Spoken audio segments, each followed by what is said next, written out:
এজন্য সার্জিস, যিনি আহ, সমন্বয়কের দায়িত্ব পালন করছেন, তিনি তার স্ট্যাটাসে একটা কথা লিখেছেন যে 4 জন ছাত্র কি ছিল না যে এই অন্যায় কাজ থেকে তাদেরকে ফেরাবে। যে ঘটনা ঘটেছে নিঃসন্দেহে এটা নিন্দার। ইতিমধ্যেই ঢাকা বিশ্ববিদ্যালয়ের প্রশাসন, সম্মানিত প্রক্টর, তিনি সহ বিশ্ববিদ্যালয়ের সংশ্লিষ্ট হলের যারা প্রভোস্ট, তারা 6 সদস্য বিশিষ্ট কমিটি করেছেন। সকালে আগামীকাল সকাল 6টার মধ্যে তাদেরকে রিপোর্ট দিতে বলা হয়েছে। এটাকে নিশ্চয়ই প্রশংসা করা যায়, কিন্তু যদি এটার মূলকে আপনি খোঁজার চেষ্টা করেন, তাহলে অবশ্যই চেষ্টা করতে হবে যে নৈতিক শিক্ষাটার ঘাটতিটা কতটুকু। আমি অনুরোধ করব, সম্মানিত শিক্ষক এখানে রয়েছেন, আমি সেই কোর্সে স্টুডেন্ট হওয়ার সুযোগ হয়েছিল, সম্মানিত শিক্ষক এখানে রয়েছেন, অবশ্যই মিনিমাম 1 বছরের এক ধরনের নৈতিক শিক্ষা তাদেরকে দেওয়া উচিত, যাতে একজন রিক্সাওয়ালাকে কিভাবে সম্মান করতে। আমি দেখেছি হলগুলোতে একজন ডাইনিং এর এ, যিনি কর্তা থাকেন, তার সাথে কিভাবে বিহেভ করা হয়, মনে করা হয় সে তার বাসার চাকর। আমি দেখেছি একজন রিক্সা চালক, যিনি ঢাকা বিশ্ববিদ্যালয়ে তার জন্য দিনের পর দিন কাজ করে যাচ্ছেন, সেই রিক্সা চালককে জিয়া হলের গেটে নিয়ে 20 টাকার ভাড়া 10 টাকা দিয়ে কথা বললে আবার একটা থাপ্পড় দিয়ে তাকে ফেরত দেওয়া হচ্ছে। এটা আমি মনে করি ছোট ছোট কাজ, কিন্তু বড় বড় নৈতিক বিপর্যয়ের একটা দৃষ্টান্ত। শুরুতেই আপনার একটা জিজ্ঞাসা ছিল যে এই আন্দোলনে যারা পরিচয় দিচ্ছেন সমন্বয়ক, যারা হত্যাকারী হিসেবে আজকে আলোচিত বা পত্রিকায় এসেছে ঢাকা বিশ্ববিদ্যালয়ের ঘটনায়, তার মধ্যে আলোচিত একজনের নাম হলো জালাল আহমেদ। তার ব্যাপারে আপনি বারবার ভাইকে প্রশ্ন করছিলেন যে তার আসলে রাজনৈতিক পরিচয় কি বা আসলে আছে কিনা। আমি একটু ক্লিয়ার করতে চাই, তিনি ছাত্রলীগের এই সংশ্লিষ্ট হল শাখার উপবিজ্ঞান এবং প্রযুক্তি সম্পাদক ছিলেন, এবং পদত্যাগ করে তিনি এই সমন্বয়কের দাবিদার হিসেবে পরিচয় দিচ্ছেন। তিনি ঢাকা বিশ্ববিদ্যালয়ের পদার্থ বিজ্ঞান বিভাগের শিক্ষার্থী জালাল আহমেদ। তিনি হুম। ছাত্রলীগের উপবিজ্ঞান এবং প্রযুক্তি বিষয়ক সম্পাদক ছিলেন। এরকম ছাত্রলীগ থেকে বা বিভিন্ন ছাত্র সংগঠন থেকে পদত্যাগকারী অনেকেই এই আন্দোলনে সম্পৃক্ত হয়েছেন।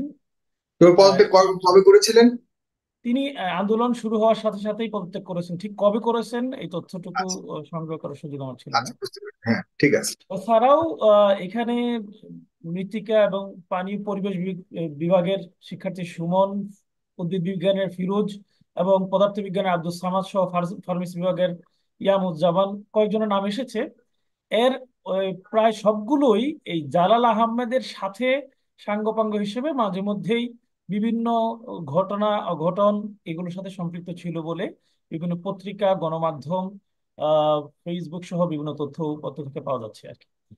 আমি আমার আলোচনাটা যেভাবে শুরু করতে চাই সেটা হলো যে আজকে আপনারা যদি এই যিনি মারা গিয়েছেন তার দেহের একটা মৃত্যু পূর্ববর্তী ঠিক আগ মুহূর্তে তার পায়ের চিত্র অথবা দেহের চিত্রটা একটু দেখেন, তাহলে এটা মিলে যায়। এগুলো 2019 সালের 6 অক্টোবরের বুয়েটে শেরেবাংলা হলে আবরার ফাহাদকে যেভাবে হত্যা করা হয়েছিল, তার শরীরের প্রত্যেকটি অঙ্গ প্রত্যঙ্গকে যেভাবে অমানবিক ভাবে, নির্মম ভাবে এতটা আহ, করা হয়েছিল, আক্রান্ত করা হয়েছিল যে তার দিকে তাকানো যেত।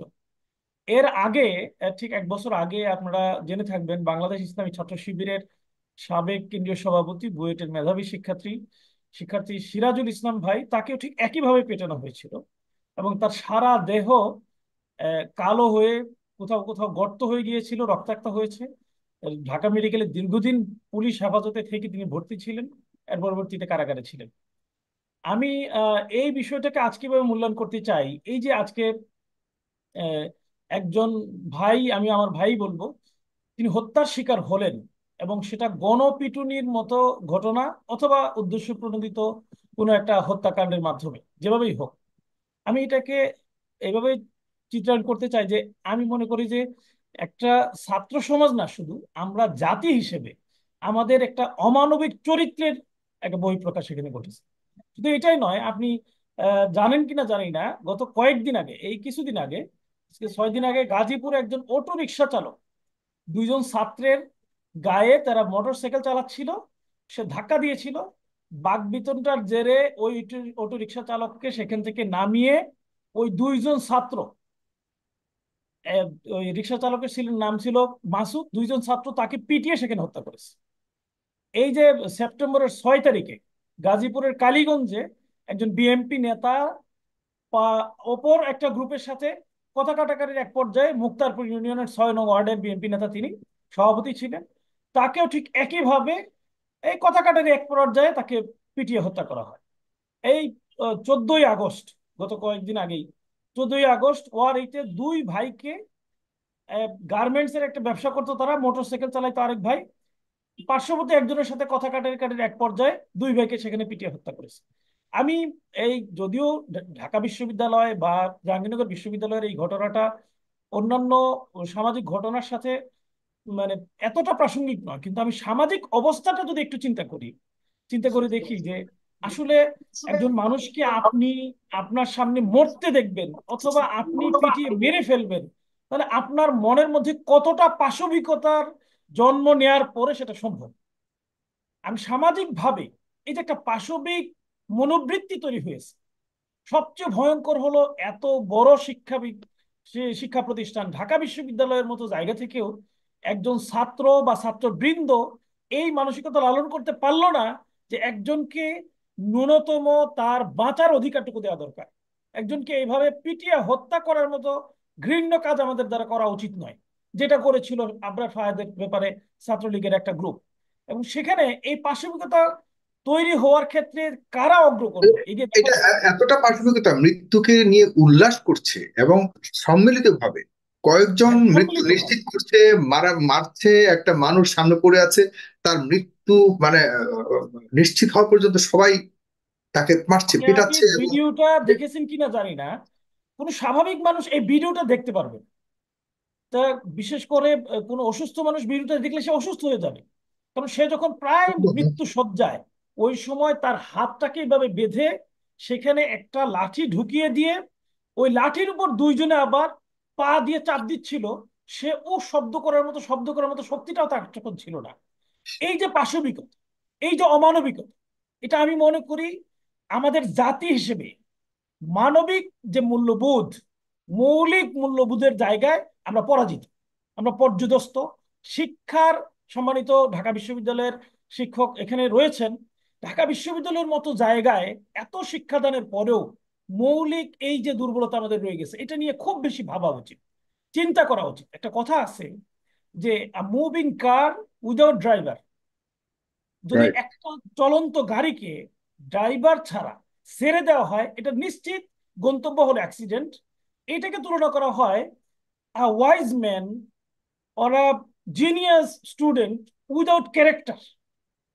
একটা চরিত্রহীন মেধাবী ছাত্র, সে যত মেধাবী হোক, মেধাবী ছাত্র, সে যদি চরিত্রবান না হয়, নৈতিকতা সম্পন্ন না হয়, তার মধ্যে যদি মানবিক মূল্যবোধ, একজন মানুষের যে মানবিকতা থাকা দরকার সেই বোধটা তার মধ্যে না থাকে, তাহলে সে নিশ্চিত ওই চলন্ত গাড়ির মতো অ্যাক্সিডেন্ট করতে বাধ্য।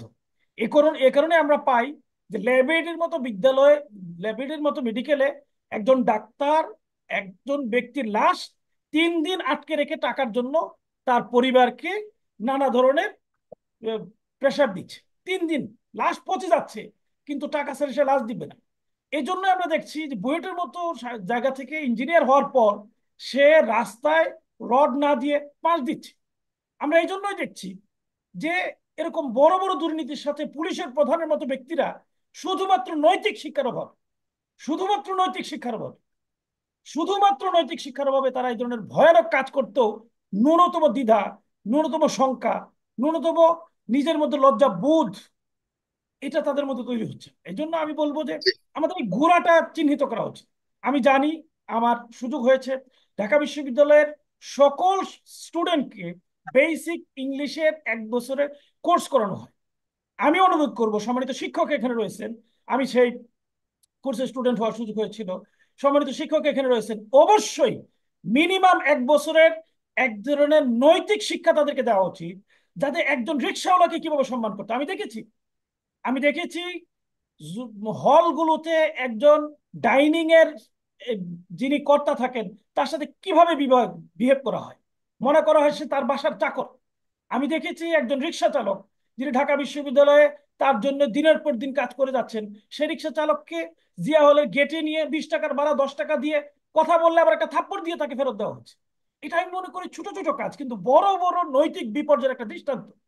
এই দৃষ্টান্তগুলো যদি আমরা করতে না পারি, কারণ এই ছেলেগুলোই পরবর্তীতে ওই ড্রাইভারের কাছ থেকে প্রশ্ন নিয়ে তারা কিন্তু অনৈতিকভাবে বিসিএস ক্যাডার হয়ে তারাই হুম। কিন্তু পুলিশের অফিসার হয়ে এ ধরনের দুর্নীতির সাথে সম্পৃক্ত হচ্ছে, বড় বড় অপরাধের সাথে তারা সম্পৃক্ত হচ্ছে এবং অপরাধীদেরকে তারা সহযোগিতা করছে। এই মানুষগুলো তখন নৈতিক বোধ না থাকার কারণে তারা এটা তৈরি হচ্ছে। এজন্য সার্জিস, যিনি আহ, সমন্বয়কের দায়িত্ব পালন করছেন, তিনি তার স্ট্যাটাসে একটা কথা লিখেছেন যে 4জন ছাত্র কি ছিল না যে এই অন্যায় কাজ থেকে তাদেরকে ফেরাবে। যে ঘটনা ঘটেছে নিঃসন্দেহে এটা নিন্দার। ইতিমধ্যেই ঢাকা বিশ্ববিদ্যালয়ের প্রশাসন, সম্মানিত প্রক্টর, তিনি সহ বিশ্ববিদ্যালয়ের সংশ্লিষ্ট হলের যারা প্রভোস্ট, তারা 6 জি। সদস্য বিশিষ্ট কমিটি করেছেন। সকালে, আগামীকাল সকাল 6টার মধ্যে তাদেরকে রিপোর্ট দিতে বলা হয়েছে। এটাকে নিশ্চয়ই প্রশংসা করা যায়, কিন্তু যদি এটার মূলকে আপনি খোঁজার চেষ্টা করেন, তাহলে অবশ্যই চেষ্টা করতে হবে যে নৈতিক শিক্ষাটার ঘাটতিটা কতটুকু, কত বিপর্যয়। হুম। এই জন্য ইসলামী ছাত্র শিবির সবসময় যে শিক্ষানীতি প্রণয়নের চেষ্টা করা হয়, সেখানে এই বিষয়টা মেসেজ দেওয়ার চেষ্টা করে যে নৈতিকভাবে যদি একজন মানুষ শিক্ষিত না হয়, তাহলে তার শিক্ষার মান যত উচ্চই হোক, সে অক্সফোর্ড বলেন, কেমব্রিজ বলেন, এমআইটি থাকে বলেন, যেখান থেকে পড়াশোনা করুক, আলটিমেটলি তার বিপর্যয় ঘটবে সময়ের একটু মানে ঘাটতি হলো। এজন্য আমি বলবো, দ্বিতীয় যে বিষয়টি বলতে চাই সেটা হলো ছাত্র রাজনীতি। খেয়াল করে দেখেন, যে ছেলেটা জালাল আহমেদ আজকে এখানে এসে সামনে থেকে এই হত্যাকাণ্ডের সাথে জড়িত ছিল, এই ছেলেটা ছাত্র রাজনীতির শুরুটা করেছে হলো ছাত্রলীগ দিয়ে। ছাত্রলীগের সাথে আমি হলে থেকেছি, ছাত্রলীগের হল সেক্রেটারি রুমে থেকেছি। যিনি হল সেক্রেটারি ছিলেন, তিনি ফজরের আজানের আগ মুহূর্তে হলে আসতেন এবং প্রায় দিনই তাকে মাদকাসক্ত দেখা যেত।